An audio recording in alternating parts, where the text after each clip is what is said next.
Okay, we are live, and I think Alex is a transformed man. He was early today. That has never happened before. So I'm laughing at you. I was But we're bored good. and I had nothing to do. I thought I'd change things up a bit and be on time. Yeah, that's awesome. And before we start, I just actually want to bring up a comment that I screenshotted from our last session. I'm not going to bring it up on the screen because I haven't been that organized, but Dark Annihilator was saying that it's hard to capture with words just how valuable this content is. Thank you both.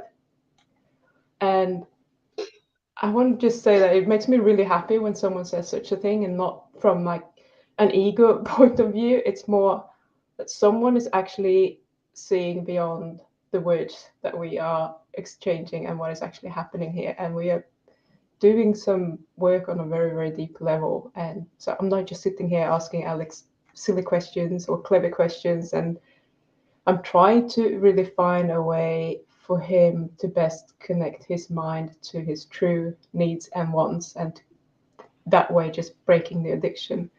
And I know that this person can see that, and I know that some people who are watching this are just watching this for entertainment, and that's fine. But if you can see beyond the words that are spoken and the process that is happening underneath and what's actually going on here, that is some really life-changing stuff. And if you can take that and apply it to yourself, you're going to get so much more out of watching this than someone who's just like looking at it from a surface level. And I don't have a way for you to kind of see that, but it's something that you probably will learn while you're watching and see the questions that I'm asking Alex and how he responds to them and how it makes him think, etc. So I just wanted to say that I really appreciate that comment, and it kind of makes me really happy that someone can see what's actually happening here. So that was all. So thank you, Alex, for doing this online live. I think it's super cool. I consider it my duty. I mean, there are, I forget sometimes just how many people make up this sect of addicts. Um, but yeah, there are millions of us out there, and um, Yeah. there is there's a special bond, or perhaps no, not a bond, I suppose, but um, there's a very deep compassion that I feel when I'm in the room with other addicts, like when I've sat in 12-step meetings. The reason I retracted the word bond is because often it's quite difficult to form, or I found it quite difficult to form relationships with other addicts because of the various kind of neuroses and defenses that were thrown up in the uh, you know, in the structure of the 12-step program. But I haven't connected with anyone apart from yourself, of course, who's had problems with sugar addiction, who's now in this carnivore community. I hope to. Um, I reached out to um, your good friend Permaculture Pagan. Yay. Shout out if she's watching. She's Um, watching and she says this. oh, what's her name? I don't know if I'm allowed to say it. If I'm allowed to, you can say it yourself, Miss Pagan. What's your name? Permaculture Pagan. But yeah, it'd be good. It'd be good to talk sometime. Um, I'd like to listen to other people's stories. Um, Above all, that's what I desire to do. I'm starting to realize now, like um, how I find my own voice by listening to other people, whereas I didn't conduct myself with that wisdom before. Hello, Amanda. Um, so yeah, you know, I'm very happy to be here and embarrass myself on the internet for the good of the world, and Yeah. show people who are interested just how fucking small a human being can get before they have, before they start growing and expanding. I think most people, especially those who are addicted, are pretty much aware of that. It's just that they're not showing it off on YouTube, to be honest. So it's not just you. I mean, I can say that, you might not believe me, but I can promise you it's not just you. Hmm. Anyhow, it's time for bad jokes. Do you want to start or should I go? You go first. What happens when a strawberry gets run over crossing the street? Tell me. Traffic jam. Hats off. Yeah, you can see that. You go then. So yeah, I've noticed that as one gets older and fatter, one's sexual tastes change. So, for instance, when I was young and skinny, I was an ass man. But now that I'm older and fatter, tits are beginning to grow on me. Aren't those words true? Well, as Christopher Hitchens said, a joke isn't funny unless it's at someone's expense. Yep. Okay, so question. Have you weighed yourself? No. No. Okay. NA, third week in a row. Well, Okay, let's move on. yeah. Successful week was what you were aiming for. And that was feeling the feelings every day. How did that go? It was a partial success. I did it on some days and not on others. Let's start with the days that you did not do it. What happened? Well, I worked, and when I'm working, I don't like to feel the discomfort of withdrawal. So my capacity to rationalize eating sugar or drinking caffeine is a lot stronger. Like uh, I don't have the same level of awareness of the need to sit with my feelings um, and feel the cravings because I'm on my feet for like 9, 10 hours, and I find it difficult to integrate this work, this homework, this new practice. I've been finding it difficult to integrate it with my working life, with um, performing. So yeah, on my days off, when it's just me in my apartment, I have more resolve, uh, less anxiety, less preoccupation, so I can just focus on this pure exercise. And on those days, it was successful. Interesting. Okay. So yeah, so I had days where I felt the cravings and did what you said, and then I got to about 6 o'clock, 7 o'clock, and then I chose to consume carbohydrates. How many days did you do that? 3. 3. So 4 days you did not eat any carbs. No, 4 days. No, I ate carbs on every day, but Okay, you did. 3 Okay. out of the 7 days, I managed to get all the way to the evening, but then I gave up. But I managed to get to the evening by doing the homework. Okay. So I know it's only a small gain. it's bigger than you think, probably. When you got to the evening, how many cravings were you allowing before that in one day, generally? How many cravings? Uh, normally one big one for caffeine in the morning. Okay. I found that if I can withstand the desire for caffeine by midday, it abates and then doesn't bother me again for the rest of the day. As for sugar, that was okay. I just ate lots of fat, but the withdrawal began to creep in around about 3 p.m., 4 p.m. And that's when I had to sit down and just breathe, close my eyes. But then, yeah, by 6 o'clock, 7 o'clock, I think I gave up. I rationalized having some. I think, I told myself, well, Pim said, as long as I allow the craving and then eat sugar, it's okay. But I'm not sure if I should have done that, but I did. So, Well, I am really proud of you that you have actually allowed the cravings.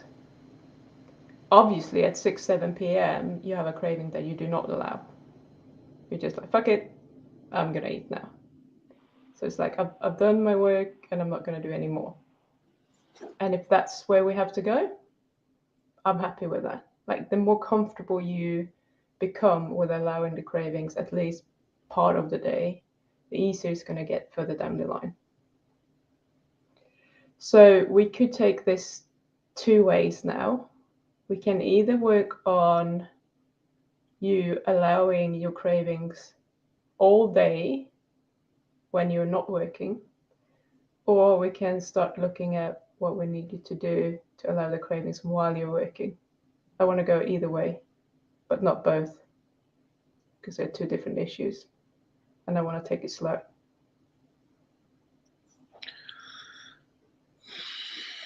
well, there's more temptation at the markets. I mean, I'm surrounded by stalls, and all of these people are like culinary tempters who make the most delightful carbohydrates. And yeah, it is difficult sometimes. And they give it to me for free as well because I'm a trader. Oh my God, it's like free carbohydrates. It's just.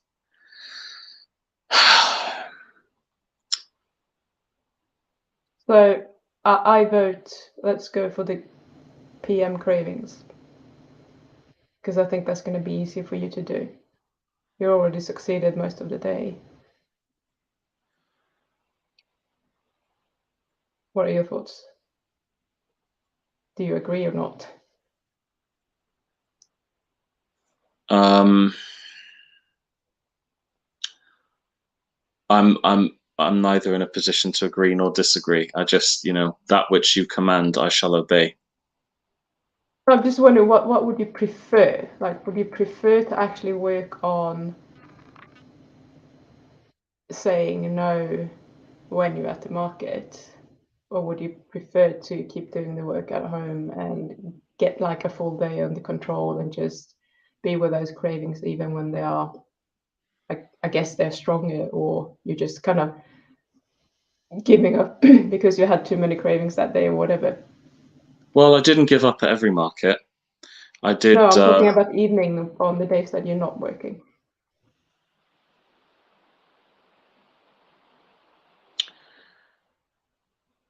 This has become a little bit too convoluted for my tiny brain. So, could I have in layman's terms what you would like me to do? So you said on the days when you're not working, that's when you've been successful in allowing your cravings until about 6, 7 in the evening. Would you Yeah. prefer that we were working on getting a hold of those 6, 7 p.m. cravings and you being sugar-free the whole day? Or would you prefer that we're looking at the days when you're working and how you can do this when you're at the market? The Is that any latter. clearer? The You latter. would? Yeah. Okay. Okay, you just want to go the hard way, but let's do that. So I did talk with you. So for you who are watching, me and Alex were sneakily having an extra session behind the cameras because he wanted to talk to me, and I think that was very useful. and I said that we were going to try to have a look at his why, and I was going to take him through the 7 levels deep exercise. And I think this is a very good opportunity to do that, because you're going to need something. You need to connect to the reason why you want to do this while you're at the market, because if you don't have that, that's going to be very, very hard to do. So the 7 level deep exercise is just literally, well, you will notice, I'll just take you through it. So the question is, like, why do you want to stop eating sugar or carbs?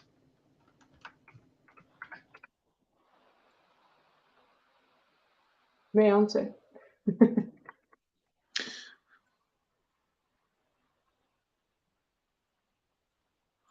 I think it's two fundamental reasons which I've narrowed down.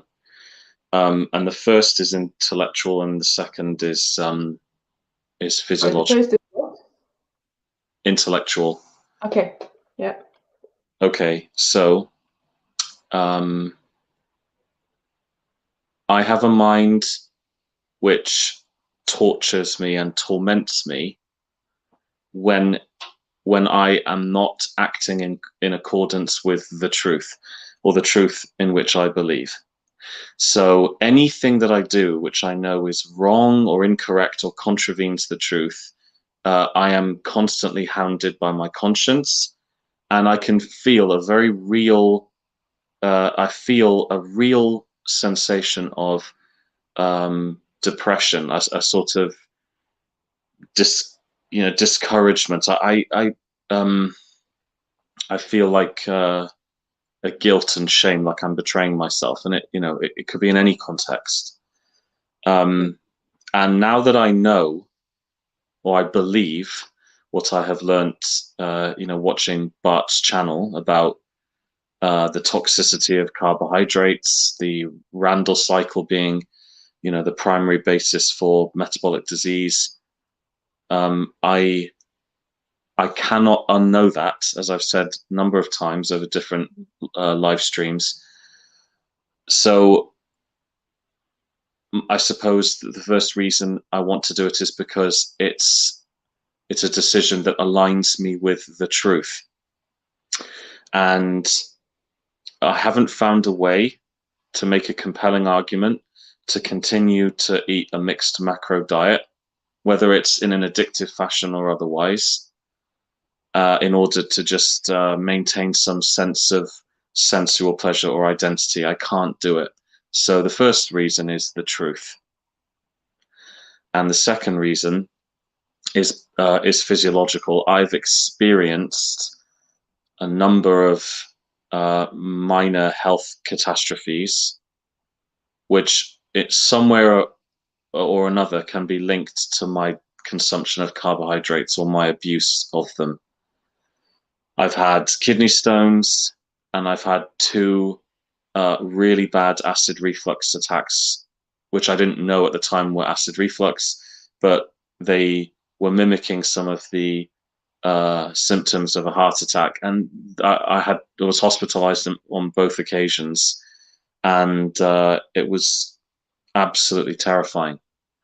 And since that day in 2018, I'm still now living with the consequences of that, as I suffer with, acid reflux every single day. Now, I'm pretty sure that, 4 years of reflux is going to be doing some pretty fucked up things to my esophagus, to my heart, to my lungs, perhaps even to my brain as well, because I'm fairly certain that there's something deleterious happening to the delivery of blood to my brain, because I've been getting like really foggy in my head sometimes, and it's frightening, and it's always linked to when it always happens when the reflux is particularly severe. If I get really, really bad reflux, like I had last year in July, I was having like a really stressful day, and I was eating lots of sugar, drinking lots of acidic drinks.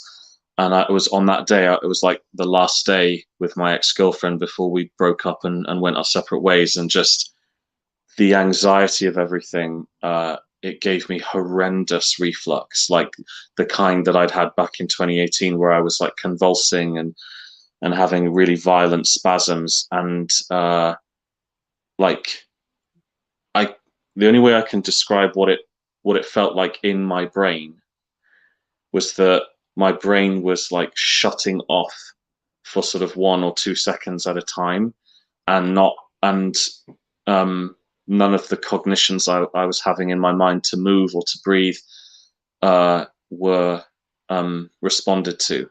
Were so there's some that's like my consumption of carbs at this point with after 20 years of abuse, of addiction, that there are these little signs that my body is showing me. There are little communicators in experiences such as those last July, which are trying to tell me, like, I am on the path to death.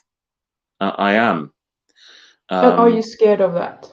I am frightened. Yeah, I am terrified. How scared? I am frightened. I would say I am as scared of it as I am as scared of death as I am compelled to die through my addiction. So right now, the battle is sort of even. The forces in me are evenly matched, and I feel that conflict in me every day.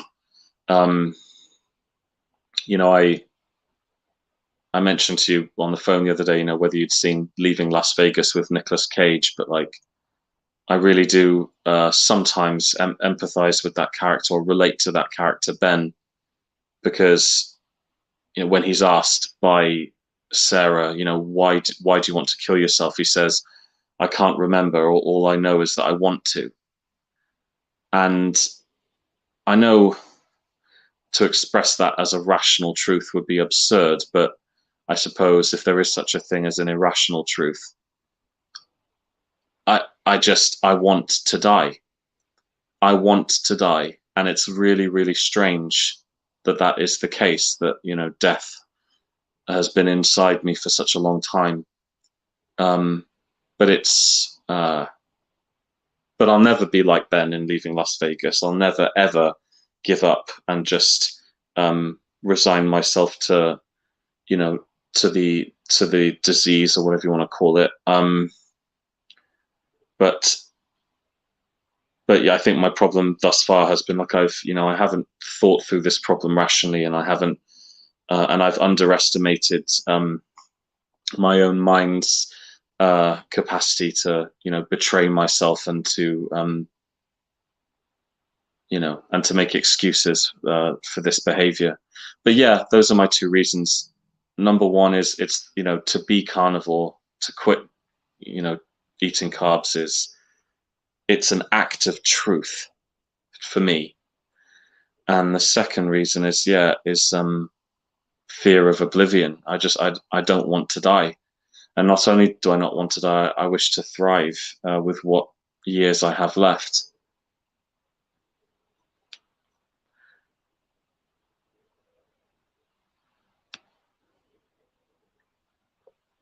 So I wrote down, because I can't write down a 10-minute monologue, so I wrote down, wants to live in integrity with your truth, values and beliefs, and health concerns, and you want to thrive. Does that feel like I caught it? Yes, that's a good summation of my 10-minute monologue. Yeah. Well, you always find the most unflattering ways to describe my unflattering behavior. So the next question is, why is this important to you? So I think you kind of touched a little bit on that, but if you kind of try to zoom in and make it as short as possible so that we can get through the 7 layers before we have to end the stream. Subtle, Pim, very subtle. Yes, I know. Okay, why are those two reasons important to me? Yeah.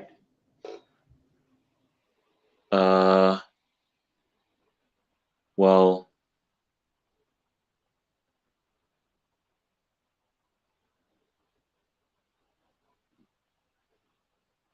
as I said before, pertaining to the truth, my conscience harasses me if I don't conduct myself with authenticity, with truth, and I realize in multiple contexts that the state of my life can be attributed to not living with integrity, not living in accordance with truth. So yeah, truth is important to me because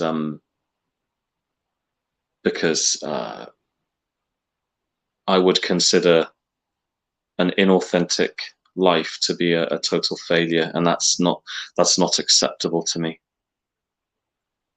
And as for the second reason,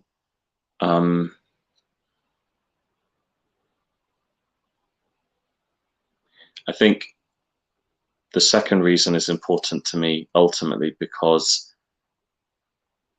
if I make these changes to my diet and then I see myself thrive and I get to enjoy all of these physiological changes, then that will prove to me once and for all that change is possible, which has been the single kind of doubt which I've had. I think you've changed my question now. Have I? Yeah, so the second reason was your health concerns for your kidney stones and the acid reflux. But why is that concern important to you? Because you've been living with that for 4 years, so why is this now important to you? Well, it's always been important. But as I said, like the will to die and the will to live seem to have been evenly matched. I'm working towards giving the will to live the edge in the battle. But why is it important to me? Because as drab as it sounds, it's the biological imperative. I have somewhere deep inside me, I have the will to survive, and I have a conscience, and I don't want to squander my life in an act of self-indulgence. To give in, to continue to have this alliance with death is nothing more than just wretched self-indulgence and delusion. I don't need to die. I'm not special.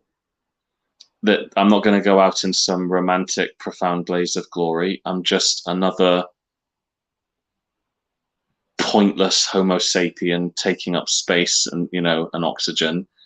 I'm not important. Do you honestly believe that you're going to die if you keep eating the way that you do? Yeah, because of your diet? and Okay. yeah, and it has something to do with ego and childishness and not wanting to grow up and take responsibility. It's tied to my ego and my arrogance. It's like it's a kind of existential laziness. It's like I'm too arrogant and lazy to take responsibility and take care of myself. Like I'm still special. So I guess it's important to me, to take care of my health because that if I do it, it will finally mean that I'm growing up and taking responsibility, which has to happen. There's no way around it. I have to grow up. That's why it's important because not addressing it means I'm stuck. And we're supposed to progress. We're supposed to grow. And if we don't, then we become foolish tragedies. And I don't want to die a tragedy, of a human being. I don't want to be the 50, 60-year-old man child. I want to be a man.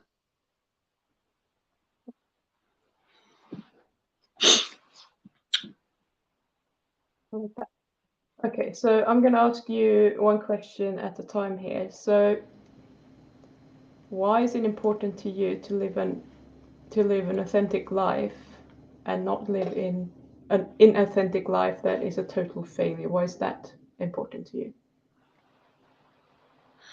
Well, I think that honestly, I try to avoid. I may give long-winded answers, but I try to avoid pretentious ones. So everyone prepare yourself for this. But honestly, the answer to that question is very metaphysical. there is a sense at the metaphysical level, at the spiritual level, at the level of intuition, where one can feel that one is shifting like a chameleon when one says and does things without integrity. And that feeling of shifting myself and compromising myself to align with lies means at that deep metaphysical level, like I am failing existence itself. Like the whole point of existence as I see it, to live an authentic life, is being betrayed by that act. So I know that I am very sensitive to that, and I'm very, very in touch with it. And that's one of the reasons why I've had such a strong depression and anxiety, is because I am plagued by deep feelings of existential guilt and shame for being such a liar, lying to myself, lying to others, lying through my actions. I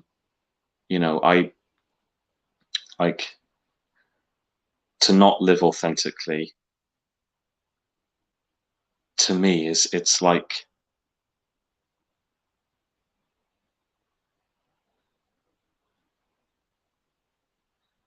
it's like you're gay, but you force yourself to have a heterosexual marriage. It's that same feeling. It's like, I feel, it makes me feel like I'm warping myself to be something I know I'm not. So that's why.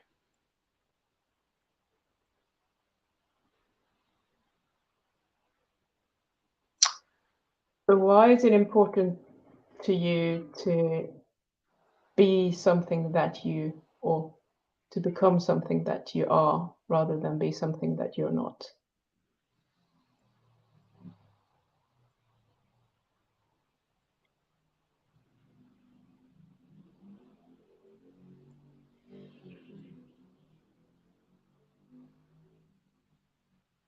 Because in the end, we only regret the things we don't do.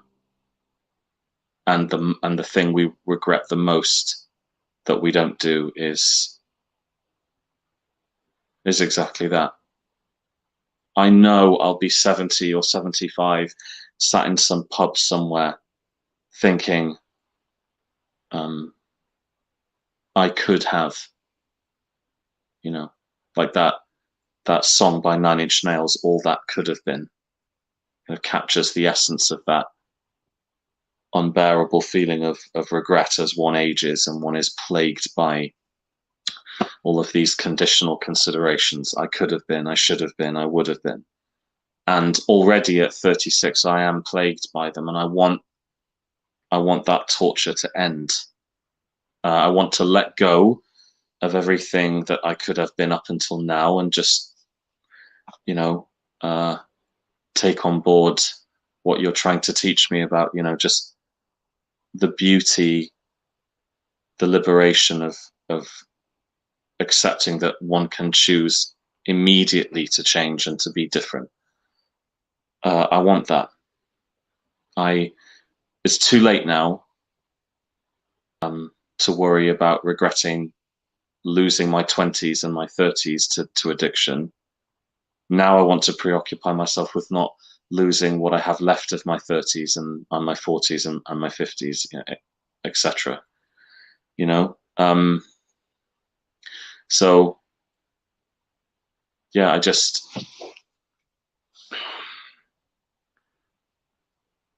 again, going back to this sort of like, going back to the philosophical angle, when you tell the truth and you act truthfully, you feel more alive, because you can trust in your automation and your intuition. You can trust in what you know or what you believe you know until you're ready to have it challenged. And that's what it has felt like to be me. Like, I have never been able to just flow and be myself and be automatic, because I've had all these worries and preoccupations and need for validation from others. Okay, let's move on before we go into another rant. Why is it important to you to not have regrets?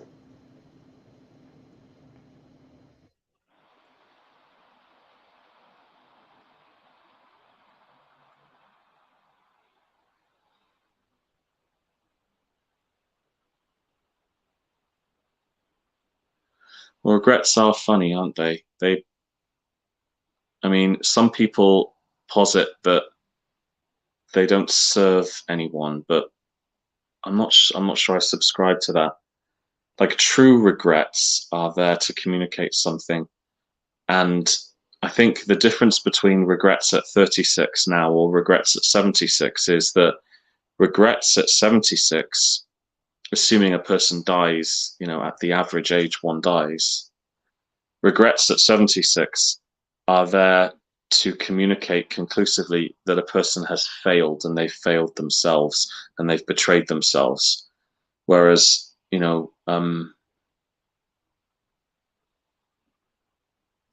regrets at 36 are there to provide the individual with an opportunity to grow, to reassess and to learn and to re-engineer how they think and how they act. And it's hard enough, painful enough, dealing with so many regrets over the last 2 decades that I can just about reconcile with them and move forward, because I know unless something unforeseen happens to me that I have time left. But I know if I have these regrets at 76 or 80, that basically I'm fucked. I won't be able to look at myself in the mirror. I'll only be able, I'll look at myself and say, well, what a waste that was. What a wasted life.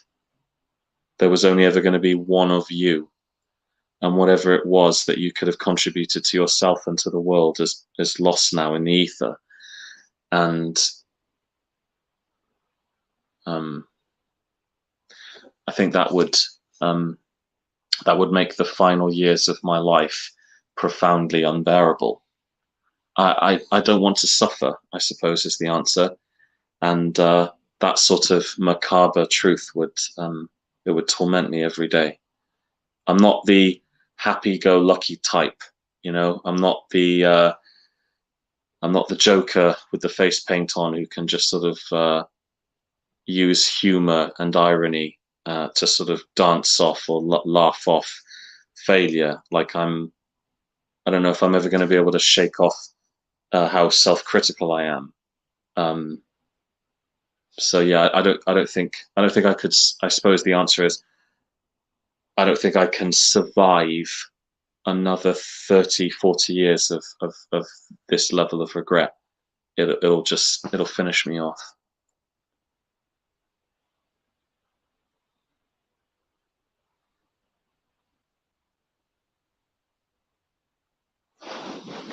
There were a lot of stuff in there.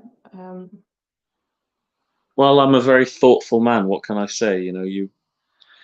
Yeah, I'm trying to pick out what the thing is. So the things that I picked up was that you said that that's going to mean that you betrayed yourself and you have failed yourself, and it's painful enough to deal with regrets for 36 years.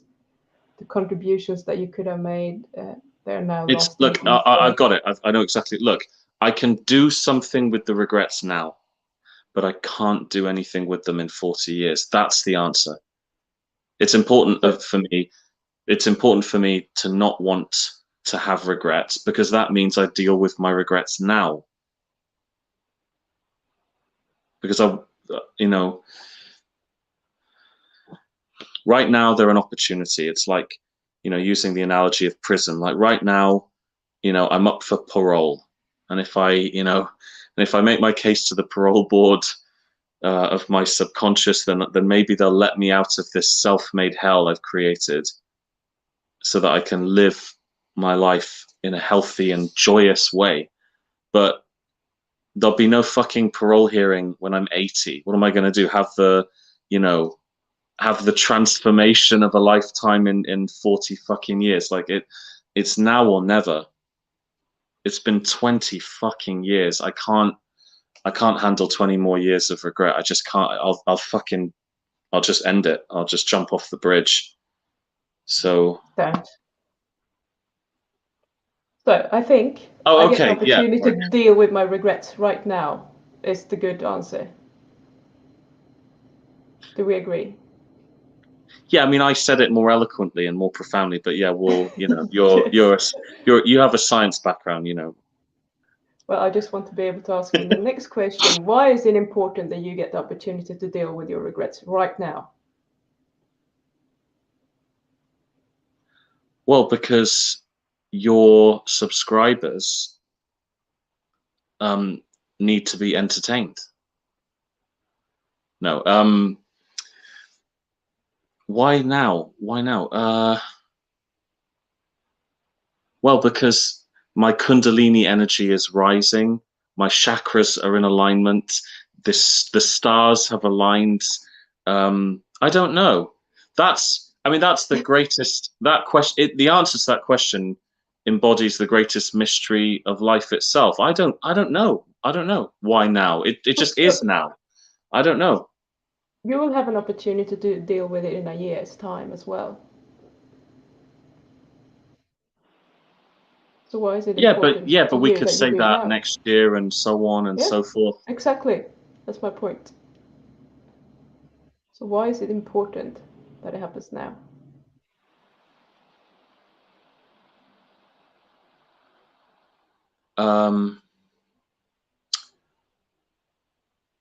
Why is it important that it happens now?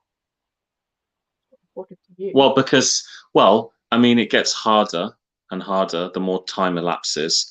The closer I get to death, the more toxic, fatalistic rationalizations will present themselves in my mind. Oh, well, you're 60 now, statistically you'll be dead in 15 years. The best years are over. So so there's that element of, the closer I get to my statistically probable death, the easier it will be to rationalize sort of giving up. I have to do it now whilst I have a semblance of vitality. And also notice how, I resist the idea of doing it in 1 year. That can only be uttered if a person understands the danger of prevarication. So if a person, through tremendous cognitive dissonance and self-deception, buries their head in the sand and ignores what they truly know about prevarication and just prevaricates anyway, then that is a true sign of someone who is dedicated to defeat and dying. And I am, or thus far have been, totally dedicated to failing, dying, giving up, being defeated, being negative, talking about life in terms of everything that's not possible. And I'm sick of it. So I have to do it now because I have like a wave behind me. I've got like a current behind me. The iron is hot, and all other manner of banal, platitudinous cliches. The iron is hot. Is that your Who answer? the fuck is going to be interested if we start again in a year? It has to be now. I've talked a big game. What is this, week 7? I can't let you Yeah. down. I can't let myself down. I've already exposed to your viewers what a fucking pathetic loser I have been. Well, it's true. It's true. I'm not saying that. No, that's your thoughts. No, it's true. I would say that you have been under the influence of a carbohydrate addiction. Your brain had subscribed to that. Your brain is in a special mode where it just sees things in a negative way, and that is, for most people, the normal way of seeing things, because when we can see things as negative, we can protect ourselves. It's a survival mechanism. So can we just think about this as pure physiology? I defer to your authority on this matter. Yes, indeed. I take everything I say with a pinch of salt. I guess I'm not Yeah, trying but to you present. are still hearing yourself, is the point. Yeah, And you but I'm wouldn't like also it if someone else talked about you that way. indeed, but not. Yeah, but only because. I mean, look, people people only have the power to hurt one when they say something that one already believes about oneself. Mhm. So, in a sense, other people aren't really responsible if it's verbal insults. Um, No, you're 100% correct. But you already believe that about yourself. yeah, I only wish to reveal that which I believe, not to, present it as an affront to what you believe or what you're trying to help me see. It's just I have these thoughts, I have these beliefs, and and in a certain way, they help guide me. They've helped to sort of help me to make sense or believe that,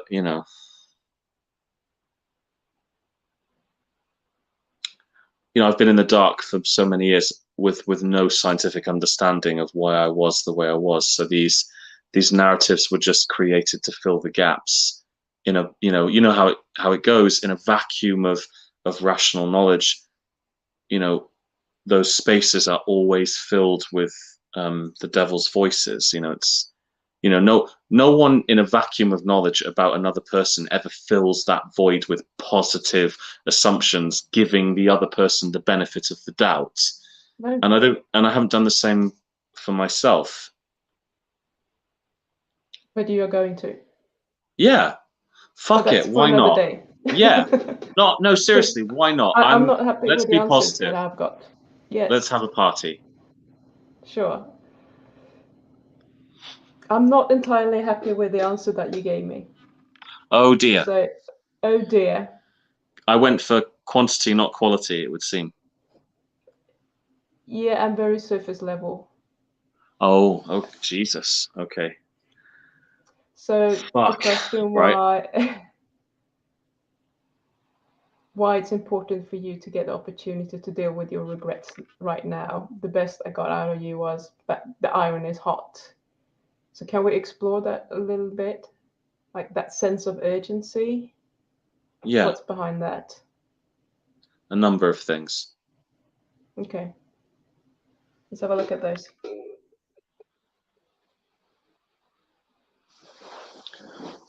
Well, my father died, and that thrust into my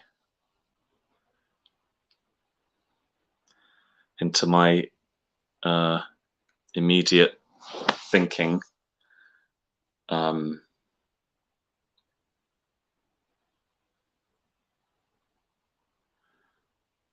my father died, and I was confronted.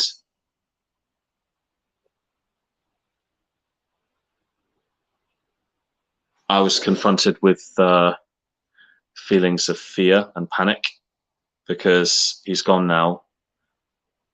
So I can't I can't rely on him anymore to save me from any precarious situations I might get myself into. So I'm the man now. That's a huge driving force.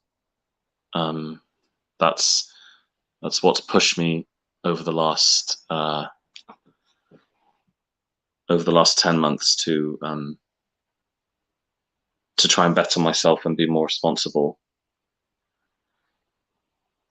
So yeah. But that doesn't explain why it's important.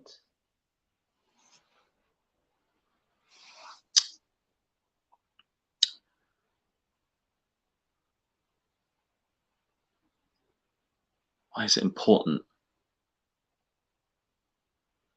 I so rarely think about why things are important to me. I normally just preoccupy myself with affirmations of their importance. But the why. Yeah, if you don't have the why, you're not going to be able to connect with it. Well, I mean, I'm lost. I'm very lost. And I want to do something that will give me a sense of identity and will put into focus some sort of direction in which I could potentially go. And there is something very exciting and compelling about this whole carnivore movement, and I am excited by the whole prospect of transformation. Transformation becomes like a dream-like fantasy for addicts, especially 20-year-long addicts. All you do is just daydream all day about changing, about being something else, someone else. So why is it important? Well, because I don't want to be me anymore. I don't like myself. I don't like who I am when I'm binging on sugar. It's grotesque. Okay. So you basically, you want to do something that gives you a new identity, and you're excited about the prospect of the transformation that you could get if you are a carnivore. Yeah. Like, yeah. I really could dedicate the rest or portion of myself to this for the rest of my life, because it's true. Like, it really is true. Like, here we go. So why is that important to you? I gotta shut up.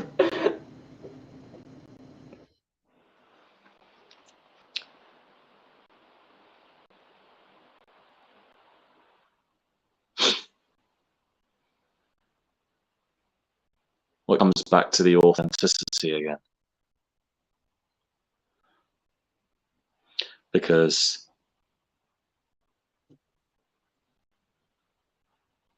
there are some things that we can change. Myself to something that is true or has value or virtue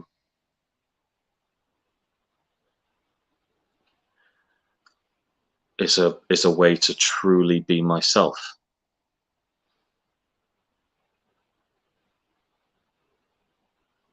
And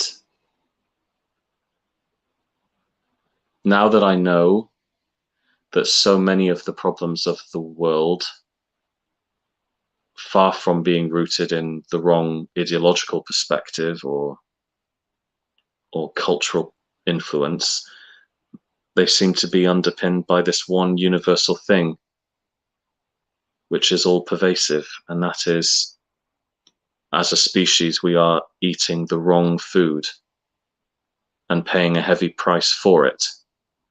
So to influence that picture even slightly, to bring people who are on the fence into the camp of carnivory, it's not something that feeds that. It's not something that feeds that base level insecure desire to expand one's ideological territory. It's not like when I think about wanting to help others learn about the carnivore diet, it's not like it's not like I believe in Jesus Christ, but my faith is insecure, and I have to safeguard my faith by seeing others subscribe to it as well in a sort of cultish fashion. Like I meet people, they have health problems, and I have told them about the carnivore diet, and they have followed it, and they have healed those problems. I've seen it. I've already done it for one or two people. Like my best friend had ulcerative colitis for over 10 years, and ironically, I was, talking a big game about the carnivore diet. Whilst I was struggling to do it and stick to it, he actually did it in a very quietly, understated way. He didn't, tell me about it every day or every week. He just would mention every now and then, oh yeah, I'm still on carnivore, I'm still eating meat, as you said. And then a year later, he told me that he saw his endoscopist, colonoscopist, and she put a camera up there and said that there was such a what's the word? Such a degree of remission in the symptoms of colitis that he could get off his meds, which he'd been on for 10 years. And those meds were what were standing between him and his colitis exacerbating to the point of, his guts, rotting, from the inside, and potentially needing operations and entire parts of his colon removed.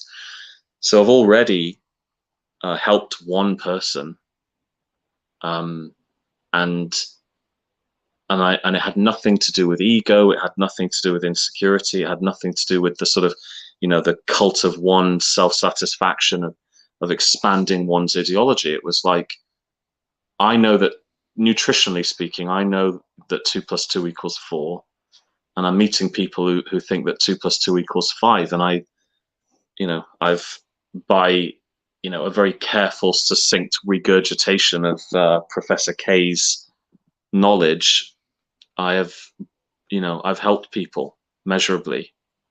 So now it's time for me to stop being a fucking hypocrite and help myself. And then, as I've said, be an example to people who watch your channel, Bart's channel, and then eventually my own. Because like I said to Bart, like a year and a half ago, there has not yet been an example of someone who has done daily vlogs on YouTube demonstrating, day by day what happens to the human body on carnivore. There's been lots of people who've just done it, and they've got the before and after pictures on Facebook, and it gets a big round of applause on the various carnivore forums, but no one has documented the whole journey, like a compelling day by day account, where someone will do that. Say again? I guess we will see if someone will ever do that. Well, I want it to be me, I want it to be me. I want to start doing it. And I'm sure once I start doing it, other people will as well. But no one has done it yet, which means that there is a gap. There's a space for something of particular and it's there value now for the takings. Yeah, it is, and it means I can act in service of others, which is So hugely what about you missing. doing those videos? And it's not about you. It's not about whether you are, what did you call yourself, a blubbering idiot or something. Imbecile, I think Many you things. used. I've called myself many pejoratives. Yeah. So what if you just do it in service of others and not think about what you look like, what you sound like? Because I have a massive ego and I'm very insecure. And I talk myself out of doing such things because I have all of these neurotic fears about how I'm going to be perceived. I'm a very fearful, neurotic, egotistical, vain man. And what I'm saying is lay that to the side and just do it. I think I mentioned it before. There's a book called Feel the Fear and Do It Anyway. Like, I would love if that could be your motto. Like, I'm going to feel the fear and I'm going to do it anyway. Anyhow, we don't have time for that because we need to finish up because I have to go. So we're going to have to finish the other part next week. But what I will accept your last answer, which was that there are things that you believe cannot and should not be tampered with, and it's in your DNA to be a certain person. Yeah. And that you need to dedicate yourself to what you feel is your truth. And I like that. Yeah. And whatever that truth is, I think you have explained what that truth is for you. So how can you start living into that truth while you're at work?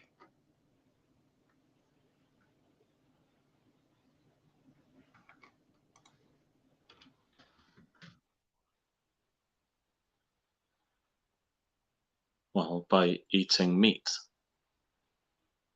But someone's like, hello, Alex, I have free cupcakes for you. Look, I made it especially for you. They're really cute.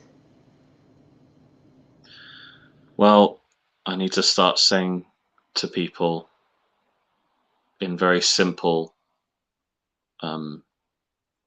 non-dramatic terms. I just need to say in a very sober and affirming way to myself and to others, I don't eat carbs. I only eat fat and protein.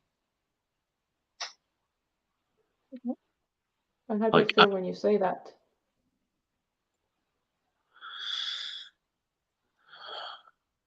grave. It's a grave statement at the moment. I'm sure it will, transmutate into something far more easy and So calm. do you think that's going to work then? You go in and you're like, Yeah. I really actually want that bloody fucking cupcake, but I only eat carbs and protein. No, affirming. I mean, look, use the devil's methods against him. If it works, if it is effective to an undesirable and negative end, to convince myself of self-limiting beliefs, then it, reason dictates that it is also, you can use the same method to affirm that which is positive. So I need to be saying this to myself every day. I need to be saying it to myself, to others. It needs to be something of a stance that I take. It might initially take on the form of perhaps something a little bit try hard or extreme, or I suppose even kind of ideological sounding. But I suppose I have to be a little bit forceful with myself. I've got to force the message through and remind myself of it. Can you, while you say this, keep in mind that you want to live in alignment with your truth, being the person that you believe that you're meant to be, that you need to be to feel good within yourself? Can you have Yes, I that know. thought Yeah, and that feeling behind it when you say that I only eat carbs and, oh, sorry, I don't eat carbs, I only eat fat and protein? yeah, yes. That I have to spend more time imagining positively the person that I want to be, and the kind of life that I want to have eating this way. I have to, yeah, I have to have something in my mind to look forward to work towards.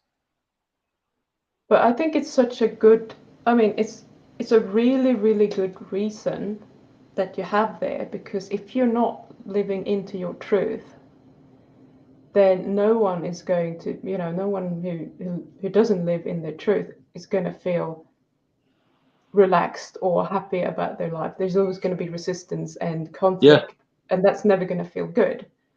So what I would like you to do this week is, first of all, just explore what that truth really, really means to you. I have a very fair idea of what it is, and I think you do too, but try to go a little bit deeper behind that and just kind of explore that a little bit more, and then we can talk about that next week, what that truth really looks like. because I think you're still a little bit uncertain, and it's more about the actions that you're taking rather than what's going on in here with regards to the truth. And if you can't change the truth in here, the actions are not going to change either. If that makes Can I sense. just? I would like to just say something. It's not. It's Yeah, not a disagreement with that observation. It's just you may disagree if you want to, though. no. I only wish to illuminate you as to why. Look, Mm-hmm. I don't have conflict in my mind. Not really. I don't really have conflict internally about whether or not I want to be carnivore or not. What's really going on is a battle between the various negative, toxic preoccupations that consume the space in my consciousness, and then the brief, like short-lived moments of space and levity where um, where I can think about these truths, where I can imagine a positive future where I'm free essentially from all of this suffering. It's not that I think negatively about eating or lifestyle and then I try to think positively. It's that I have all of these toxic, neurotic, negative preoccupations to do with my dad or my ex-girlfriend or the problems of social validation and social anxiety or loneliness and or fear that identity problems, what I'm going to do professionally and all of these things. And that's the stuff with which I really struggle, is quietening all of that down. And I forget that all of those things will work themselves out once I address the elephant in the room, which is that I'm dying. Like, all of these other things don't mean a fucking thing if I'm dying, if I'm killing myself. Like I just need to remember that, like, the mission here is I'm recovering from addiction, and that's enough. That's the problem. I tell myself that it's not enough, that I have to juggle all of these other existential um, challenges simultaneously, but I don't. I have a job. I've got I've got routines and habits, and if I just stick to them, I'll be fine. I don't have any pressing emergencies, so I should be dedicating the lion's share of my awareness and my energy and my time to recovery, but I'm not. I get pulled in. I get pulled into all of this other worrisome, toxic shit. So you see, it's not a battle between wanting it and not wanting it. It's a battle between um, all of these other distractions and the path of recovery that I'm walking with you. And that's It's why I'm trying to get you to focus on this one thing. So you said something. I want to try. I had a suggestion for you as well, so I want to try these two out for you. When someone comes and says, "Here, free cupcakes," what's going to be in your mind? You said, "I'm recovering from addiction." So that's one thought that you can keep in your mind when that is happening and stay that path. What I was going to suggest is that you ask yourself how your true self would respond, the one that lives in integrity with who you are supposed to be. Whichever feels best to you. If you could pick one of those, or if you can find something different, that's fine too. But something that you can keep in your mind and kind of keep focused on, because you know that they're going to come with cupcakes and God knows whatever, bread. I don't know. I'm recovering from addiction. Thank you. Very nice of you. But I'm not eating bread anymore or cupcakes. I'm just eating fat and protein. You don't have to tell them why. And if they ask, then maybe you want to tell them. Maybe you don't. It's up to you. So is there a sentence that you can, keep focusing on? Like, this is Yeah. my laser focus. This is the only thing I'm going to think about. I know they're going to come and ask me, and this is what I'm going to think about. And my answer is going to come from that space. Yeah, I think what I'll do is to endear them to me, I'll lecture them for 25 minutes on the Randall cycle. Then they will never come with the cupcakes again. It's an awesome evil plan. I like it. Here you go. So we have a plan then? Yes. Good. Okay. So what I want you to do is keep doing what you've done on your days off. Like, allow those cravings, because you need to practice that as much as possible.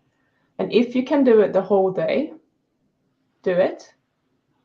But don't beat yourself up if you're doing what you did this week, okay? The most important thing is still that you get the repetitions in. And then at the market, you're focusing on your one goal, or whatever thought that you're choosing,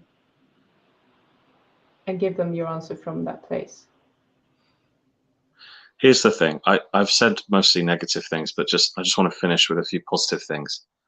Yay. I did a market on Sunday, and I got through the whole market without eating any carbs. The carbs happened when I got home. But I remember, and I didn't have coffee either. Well, I had decaf, right? But I got through the whole day, and all I was eating was ham and butter. I was eating I ate lonza, which is the tenderloin of the pig, so pure protein, no fat, and I just combined it with like pieces of raw butter and water.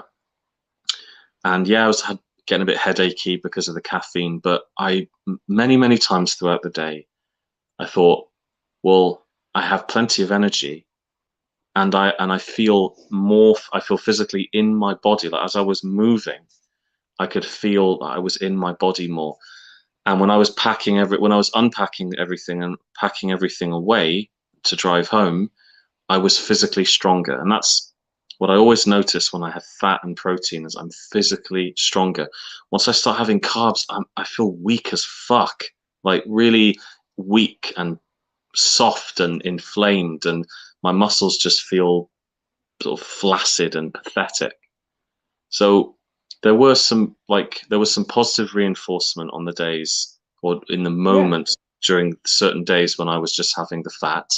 And there were multiple moments where I thought, yeah, this is fine. I can do this. Like I can eat this way for the rest of my life. It's like butter is delicious. You don't realize how delicious it is until you don't have it with bread. You know? So there were the week before there was nothing positive, whereas the last week there have been positive moments of affirmation. Yeah. So I'm grateful for that, and I'm going to build on those in the next week until we speak again. That's awesome. Thank you, Alex, and thank you everyone who's been watching. We will see you again next Wednesday, and I shall be very interested to hear what Alex has been lecturing about at the market. Thank you everyone for suffering me. See ya. I appreciate it.